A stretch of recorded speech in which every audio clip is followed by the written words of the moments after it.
बिस्मिल्लाहिर्रहमानिर्रहीम। अस्सलाम वालेकुम। Welcome to my channel.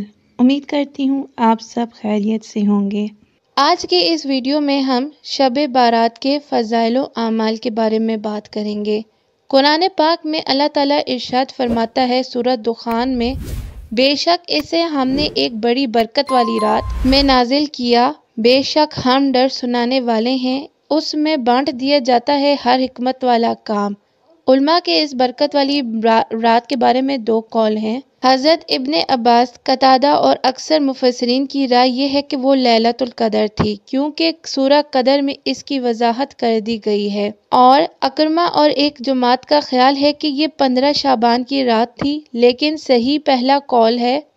वैसे निफ्स शाबान की रात भी बड़ी बरकतों वाली रात है। इसकी फजीलत में मुतअद्दिद अहादीस मरवी हैं। हज़रत अली मुर्तज़ा रज़ियल्लाहु ताला अन्हा फरमाते हैं कि रसूल सल्लल्लाहु अलैहि वसल्लम ने फरमाया, जब निस्फ शाबान की रात हो तो रात को इबादत करो और आइंदा दिन रोज़ा रखो, इसलिए कि इसमें ग़ुरूब शम्स से फजर तुलू होने तक आसमान दुनिया पर अल्लाह ताला नज़ूल फरमाते हैं और ये कहते हैं, है कोई मग़फ़िरत का तलबगार कि मैं इसकी मग़फ़िरत करूँ, कोई रोज़ी का तलबगार कि मैं इसको रोज़ी दूँ, है कोई बीमार कि मैं इसको बीमारी से आफ़ियत दूँ, कोई ऐसा है, कोई ऐसा, यहाँ तक कि फजर तुलू हो जाती है। एक रवायत में है कि अल्लाह ताला 15वीं शाबान की रात अपने बंदों की तरफ ख़ुसूसी रहमत से देखते हैं, तो उस रात इस्तग़फ़ार तलब करने वालों को बख्शिश कर दी जाती है और रहम तलब करने वालों पर रहम करते हैं और हसद करने वालों को उन्हीं के हाल पर छोड़ दिया जाता है। उम्मुल मोमिनीन हज़रत आयशा सिद्दीक़ा से मरवी है, कहती हैं कि एक रात मैंने हज़ूर सल्लल्लाहु अलैहि वसल्लम को अपने बिस्तर पर न पाया, तो मैं हज़ूर सल्लल्लाहु अलैहि वसल्लम की तलाश में निकली। मैं हज़ूर सल्लल्लाहु अलैहि वसल्लम को जन्नतुल बकी में पाया कि आसमान की तरफ हज़ूर सल्लल्लाहु अलैहि वसल्लम ने सर उठाया हुआ था। मुझे देखकर हज़ूर सल्लल्लाहु अलैहि वसल्लम ने फरमाया, अल्लाह ताला निस्फ शाबान की रात को आसमान दुनिया पर जलवा करता है और कबीला कल्ब की बकरियों के जिस कदर बाल हैं, इतने ही लोगों को अल्लाह ताला बख्श देता है। नबी करीम सल्लल्लाहु अलैहि वसल्लम ने इरशाद फरमाया, जिस शख्स ने ईदैन की रातों में और 15 शाबान की रात में इबादत की, उसका दिल उस दिन मुर्दा नहीं होगा जिस दिन और दिल मुर्दा हो जाएंगे। वसल्लम ने मुझसे फरमाया, क्या तुम जानती हो कि इस शब में यानी 15वीं शाबान की शब में क्या होता है? मैंने अर्ज किया, या रसूल अल्लाह, मुझे तो मालूम नहीं, आप सल्लल्लाहु अलैहि वसल्लम ही बताइए कि क्या होता है।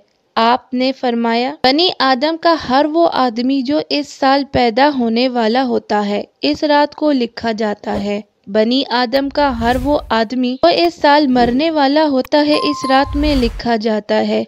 इस रात में बंदों के आमाल ऊपर उठाए जाते हैं और इसी रात में बंदों के रिज़्क उतरते हैं। हज़रत आयशा रज़ियल्लाहु ताला अन्हा ने अर्ज किया, या रसूल अल्लाह, कोई आदमी भी अल्लाह ताला की रहमत के बगैर बहशत में दाखिल नहीं हो सकता। आपने ये अल्फाज 3 मरतबा फरमाए। मैंने अर्ज किया, और ना आप या रसूल अल्लाह सल्लल्लाहु अलैहि वसल्लम, यानी आप भी अल्लाह ताला की रहमत के बगैर जन्नत में दाखिल नहीं होंगे।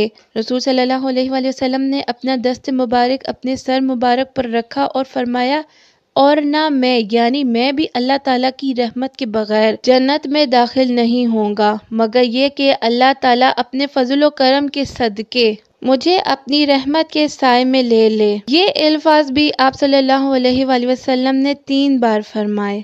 हज़रत मूसा अशअरी रावी हैं कि रसूल सल्लल्लाहु अलैहि वसल्लम ने फरमाया, अल्लाह ताला निफ्स शाबान की रात को यानी शब बारात को दुनिया वालों की तरफ मुतवज्जो होता है और मशरिक और कीना रखने वालों के अलावा अपनी तमाम मखलूक को बख्शिश फरमाता है।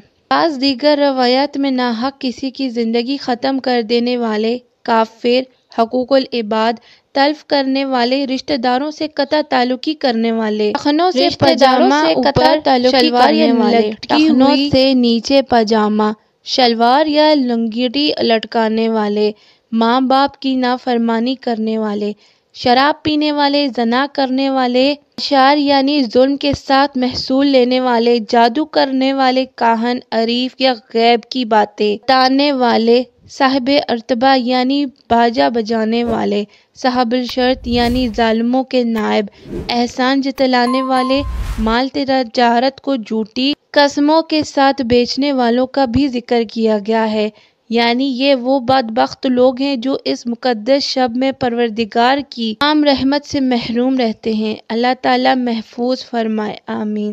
چونکہ حدیث میں کینہ رکھنے والوں کی بخشش نہ فرمانے کا کہا گیا جب تک صلح نہ کر لیں، اس لیے بعض اسلاف اس رات کے آنے سے پہلے ناراض لوگوں کی صلح کروایا کرتے تھے اور ایک دوسرے سے حقوق العباد کی معافی مانگنے کا درس دیتے تھے۔ یہ بڑی فضیلت والی رات ہے، اس رات خوب عبادت کریں اور اللہ تعالیٰ سے اپنی بخشش کی دعا مانگیں، اس لیے کہ اس رات میں دعا قبول ہوتی ہے۔ حضرت عمر رضی اللہ تعالیٰ عنہ فرماتے ہیں کہ 5 راتیں ایسی ہیں کہ ان راتوں میں کوئی دعا رد نہیں ہوتی۔ ایک جمعے کی رات، دوسری رجب کی پہلی رات، تیسری 15 شعبان کی رات اور چوتھی 5ویں عیدیں کی راتیں۔ 15ویں شعبان کی شب میں اکثر صحابہ مثلاً حضرت عمر فاروق اور حضرت عبداللہ ابن مسعود سے منقول ہے کہ وہ اس رات کو یہ دعا بطور خاص پڑھا کرتے تھے۔ ترجمہ: اے پروردگار، اگر تو نے لوح محفوظ میں ہمیں اہل سعادت سے لکھ رکھا ہے تو اسے قائم رکھ، اگر تو نے لوح محفوظ میں ہمیں گناہ گار شقی لکھ رکھا ہے تو اسے مٹا دے اور ہمیں سعید و نیک بخت لکھ دے۔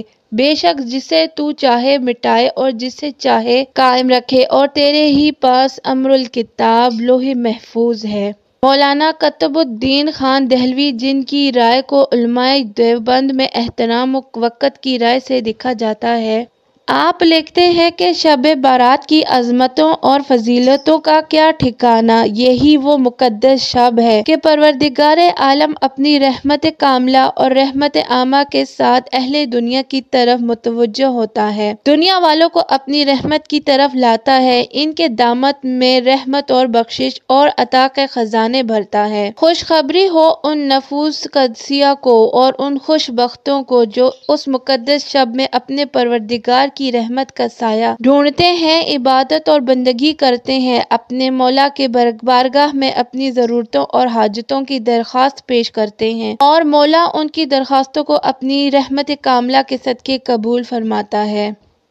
سورۃ دخان میں لیلۃ المبارکہ کا ذکر آیا ہے۔ راجہ قول کے مطابق اس سے شب قدر مراد ہے، جس کی فضیلت بے شمار احادیث میں وارد ہے اور قرآن پاک میں پوری ایک سورہ قدر کے نام سے نازل ہوئی ہے، جس میں اس کی فضیلت خود اللہ تعالیٰ نے بیان فرمائی ہے۔ اگرچہ بعض حضرات نے سورۃ دخان میں مذکور لیلۃ المبارکہ سے شب برات مراد لی ہے۔ شب برات کی فضیلت بعض روایت میں آئی ہے، جس کا حاصل یہ ہے کہ اس رات میں اللہ تعالیٰ بندوں کی طرف خصوصی توجہ فرماتے ہیں، توبہ کرنے والوں، استغفار کرنے والوں، اپنی ضروریات کا سوال کرنے والوں کی دعائیں قبول فرماتے ہیں۔ اس لیے جس قدر آسانی سے ہو سکے انفرادی طور پر ذکر تلاوت نماز میں مشغول ہو جائے اور 15 شعبان کے دن میں روزہ رکھنا مستحب ہے۔ مولانا شمس الحق عظیم آبادی، جو علماء اہل حدیث میں سے ہیں، اپنے فتاوی میں لکھتے ہیں کہ نصف شعبان کی شب کو قرآن شریف تلاوت کرنا،